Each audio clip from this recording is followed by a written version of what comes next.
কিরে কি অবস্থা তোর? আর কই থেকে আলি?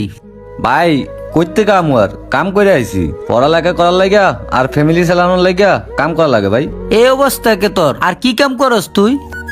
কি কাম করবো ভাই, একবেলা রাজমিস্ত্রি কাম করি। পড়াশোনা জানস, তুই রাজমিস্ত্রি কাম করবি কে? অন্য কাম কর। ভাই এটা তো ঢাকা শহর, পার্ট টাইম কোনো চাকরি পাই না তো, তাই এই জন্য একবেলা রাজমিস্ত্রি কাম করি। আচ্ছা ঠিক আছে, তুই আমার কাছে একটা তোর সিভি দিস, আমি দেখি তোর জন্য কিছু করতে পারি কিনা।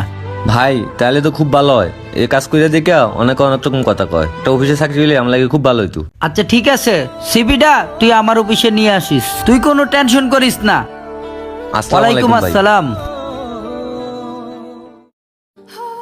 কিরে নলা, তোর এই অবস্থা কে? এই অবস্থা কবে কাম করে আইছি, বাসিরি পরীক্ষার টাকা জমা দিতে হইব, টাকা লাগবো না? কাজ না করলে টাকা পামু কই? আরে বেড়া এইভাবে কাম করে কয় টাকা